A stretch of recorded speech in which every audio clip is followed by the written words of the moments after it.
Bom dia, muito bom dia para você ligado nesse Bom Dia Gigante, nessa quinta-feira, véspera de mais um jogo do Vasco no Campeonato Brasileiro da Série B. Então, por isso, vou trazer aqui muitas informações, detalhes, opiniões aqui para você ligado nesse Bom Dia Gigante. Então, de cara, eu peço para você se inscrever aqui no canal. É só clicar aqui embaixo, inscreva-se no canal, acione o sininho das notificações e deixe o like nesse vídeo que é importante demais. É só clicar no curtir, você ajuda demais o canal. A gente vem crescendo e esse conteúdo chega a outros vascaínos. E você também pode nos ajudar compartilhando o vídeo. Copia o link e joga nos seus grupos de WhatsApp, Telegram, Facebook, publica no Twitter marcando a gente, @avascaínos, e ajuda demais também. E como eu disse, o Vasco entra em campo nesta sexta-feira, às 7 da noite, em São Januário, contra a equipe do Brasil de Pelotas pela 22ª rodada do Campeonato Brasileiro da Série B. Essa rodada que iniciou ontem com duas partidas, dois resultados ruins para o Vasco. O CRB venceu o Confiança por 2-1,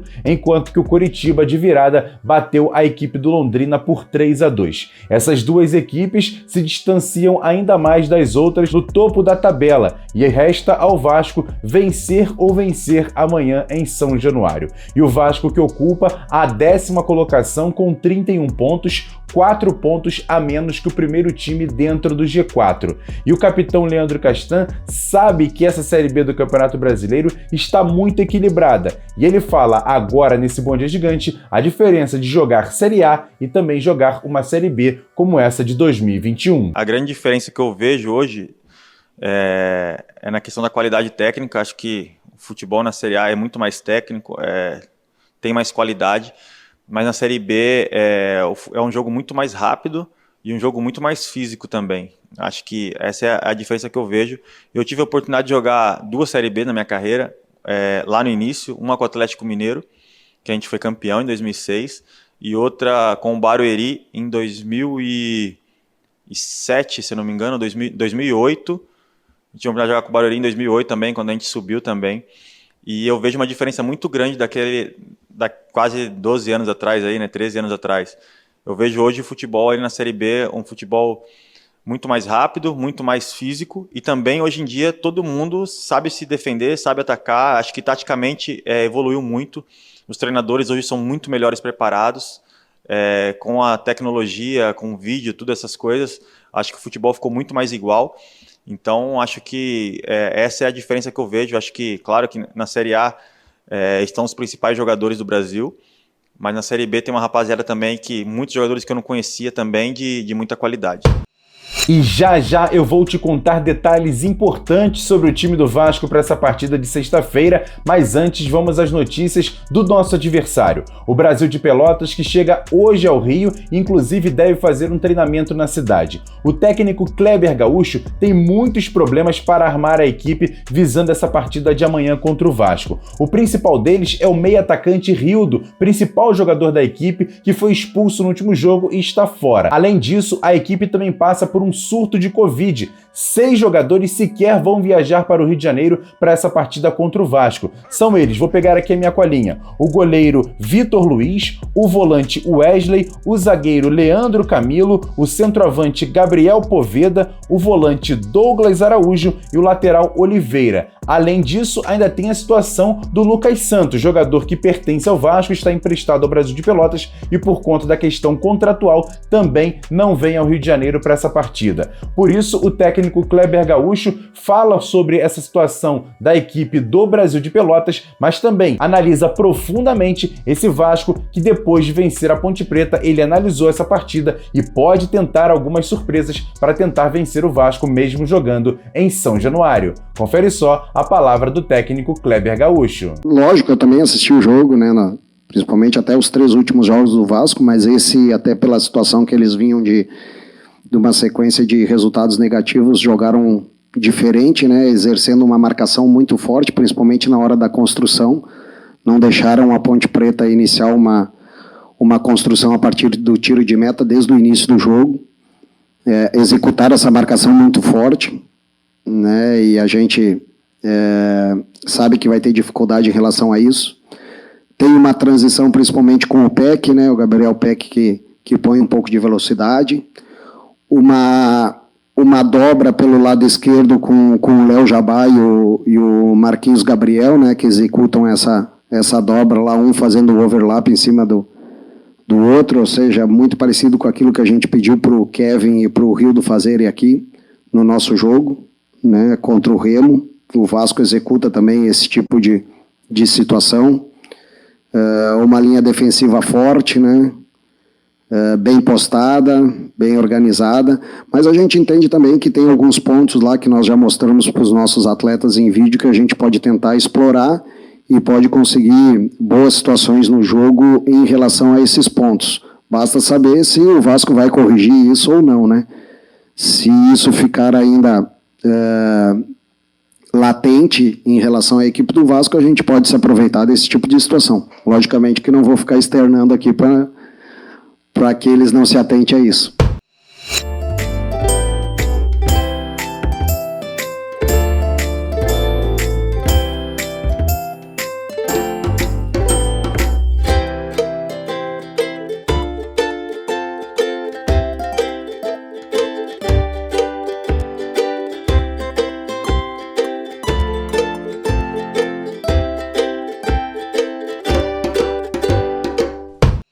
E o time sub-20 do Vasco se superou e conseguiu um resultado muito complicado, uma vitória heróica para cima do Nova Iguaçu e uma vaga na semifinal da Taça Guanabara da categoria. O time tinha perdido o primeiro jogo fora de casa por 3-0 pelas quartas de final e ontem, jogando no Nivaldo Pereira, repetiu o placar 3-0 para o Vasco e o Vasco ficou com a vaga por ter feito a melhor campanha na fase de classificação.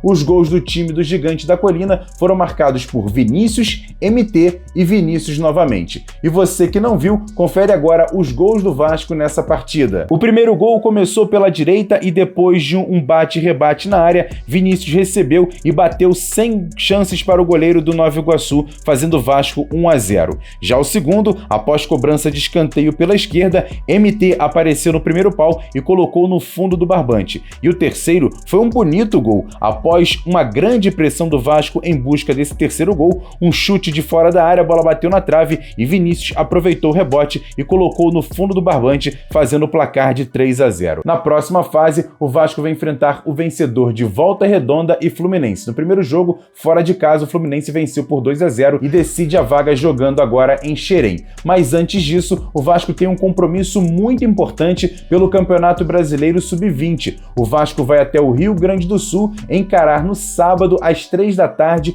o Grêmio. Jogo esse que é um confronto direto. O Vasco é o 8º colocado e o Grêmio 7º. Se o Vasco vencer, ultrapassa inclusive o próprio adversário e fica ainda mais próximo dos 8 primeiros colocados, se classificam para a próxima fase do Campeonato Brasileiro Sub-20. E como sempre, não pode faltar aquele quadro Notícias Rápidas e Diretas aqui dentro do Bom Dia Gigante. E hoje, às 5 da tarde, na Vasco TV, vai ter a apresentação oficial do atacante John Sanches, equatoriano de 22 anos, chega hoje ao Rio de Janeiro e vai participar de uma coletiva de imprensa. Claro, o canal Atenção Vascaínos vai participar com uma pergunta, então você tem que ficar ligado 5 horas da tarde na Vasco TV. E o Vasco é o time que mais utilizou os jogadores da base nesse Campeonato Brasileiro da Série B. São 16 no total. Só para você ter uma ideia, o segundo colocado é o Goiás com 11. E para fechar, hoje é aniversário de um dos maiores ídolos da história do Vasco. Felipe Loureiro, ou melhor, Felipe Maestro, completa hoje 44 anos e o Vasco promete várias homenagens a ele durante todo esse dia. Parabéns, maestro! Quer dar um presente para sua mulher ou para seu marido? Precisa de um perfume? E se seu relógio dá problema? Vá na loja Pompador, Shopping Barra Square 3555, lojas 120 e 121, Bloco 1, Barra da Tijuca, Zona Oeste, Rio de Janeiro.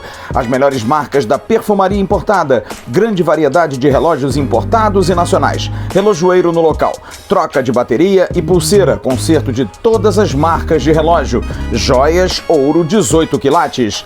Pompador, atendendo você com brilho e pontualidade.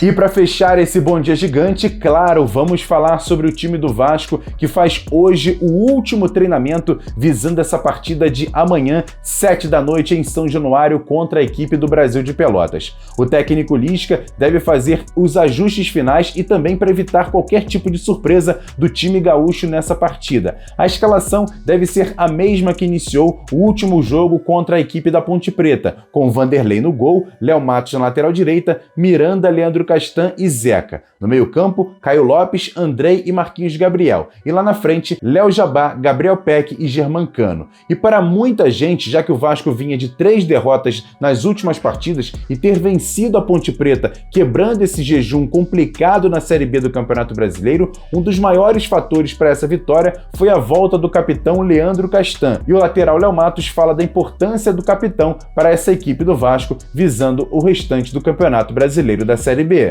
Dentro de campo ele acrescenta na experiência, né, na qualidade que ele tem, de se impor fisicamente e em torno, o grupo todo também senti muita falta da liderança dele, porque logicamente a gente tem ali alguns jogadores experientes, mas talvez nenhum com a voz ativa que o Castan tem hoje dentro do grupo. Então assim, quando ele não está presente, ele faz muita falta pra gente. Graças a Deus ele voltou rápido dessa última lesão e conseguiu nos ajudar nesse último jogo. Já o próprio Leandro Castan exalta o trabalho que vem sendo feito pelo técnico Lisca e também tudo que foi feito na semana antes da partida contra a Ponte Preta. Leandro Castan dá detalhes também de sua relação com o técnico Lisca e de toda a sua comissão técnica. Confere só. O Lisca, já sigo o trabalho dele já há algum tempo. O auxiliar dele, o Márcio Ram, nós jogamos juntos no Barueri. Quando estava começando a carreira ali, ele já estava chegando no final da carreira, então tive a oportunidade de jogar junto com ele. E o Lisca, num passado recente, sempre foi muito especulado aqui no clube também, então a gente sempre já teve um contato meio assim informal, e agora, tendo a oportunidade de trabalhar com ele, posso falar que nossa relação é muito boa. Eu acho que o Lisca me surpreendeu muito pelo lado positivo, porque às vezes a gente conhece o Lisca de longe, a gente vê esse negócio do Lisca doido e tal, e você acaba não prestando atenção no treinador. E ele me surpreendeu muito positivamente porque é um grande treinador, é um cara muito inteligente, que conhece muito, e acho que demonstrou muito isso, ficou muito claro isso nessa semana que ele teve aberta de trabalho, que eu acho que é uma das coisas que fazem muito falta no futebol. Acho que até falei com a rapaziada, se o campeonato fosse sempre de domingo a domingo, dava para jogar até os 40 anos. Porque quando você tem a semana toda para se trabalhar, você consegue performar melhor, o treinador consegue colocar as ideias dele, e eu acho que essa semana ficou muito claro isso. O jogo contra a Ponte Preta, nosso time jogou muito bem, colocou tudo em campo, aquilo que ele tinha treinado com a gente. Então, assim, o Lisca me surpreendeu muito pelo lado positivo, de mostrar que é um grande treinador, é um cara que realmente conhece do futebol. Já sobre contratações, o Vasco está muito perto mesmo de fechar a negociação com o zagueiro Valber, de 24 anos, que pertence ao Atlético Paranaense, mas que está emprestado ao Cuiabá. Tudo indica que essa negociação deve ser concluída nos próximos dias, o Vasco ter mais esse reforço para o Campeonato Brasileiro Série B. Só que a diretoria pode buscar outro zagueiro para completar ainda mais o elenco do Vasco visando o restante da temporada. Tudo indica que o Vasco vai sim buscar ou um zagueiro ou um jogador defensivo que faça outras posições ali naquele sistema para ajudar ainda mais o técnico Lisca. E todos os nomes que a diretoria está buscando ainda está em muito sigilo, mas tem que ser jogadores que estão no mercado nacional, jogando do futebol brasileiro, ou então que esteja sem contrato vindo do exterior. Mas isso, qualquer novidade você vai ficar sabendo aqui no canal Atenção Vascaínos e, claro, em nossas redes sociais, @avascaínos. Você tá vendo aqui, ó, @avascaínos. Twitter, Facebook, Instagram, a gente dá sempre muita informação por lá. Saiu lá, de primeira, você confere aqui também no canal Atenção Vascaínos. Ufa, ufa, ufa, que bom dia gigante foi esse, recheado com muitas informações, claro, com respeito a você, porque aqui a gente faz jornalismo esportivo de qualidade, credibilidade, você encontra apenas aqui no canal Atenção Vascaínos. Mais uma vez eu peço para você dar o like nesse vídeo que é importante demais, se inscrever no canal e sempre compartilhar. É só copiar o link e jogar para todo mundo que você conhece, vai ajudar bastante o canal. Daqui a pouquinho, à tarde, chega a Jéssica Dias no nosso Boletim AV e à noite o Flávio Dias com o nosso AVNews ao vivaço, 9h30 da noite, aqui no canal Atenção Vascaínos. Mais uma vez, agradecendo demais também a sua audiência no nosso segundo canal, o Ave Mais. Hoje de manhã teve o Acorda Vascaíno, você que não viu, o card está passando aqui em cima, depois você corre lá para conferir, porque também trouxemos muitas informações importantes desse time do Vasco que enfrenta amanhã o Brasil de Pelotas por mais uma rodada do Campeonato Brasileiro. A vitória é fundamental e a gente vai para cima deles com certeza. Grande abraço, ótima quinta-feira, a gente se vê amanhã aqui no canal Atenção Vascaínos no nosso Bom Dia Gigante e lá no Ave Mais no nosso Acorda Vascaíno. Tamo junto, galera. Valeu, fui!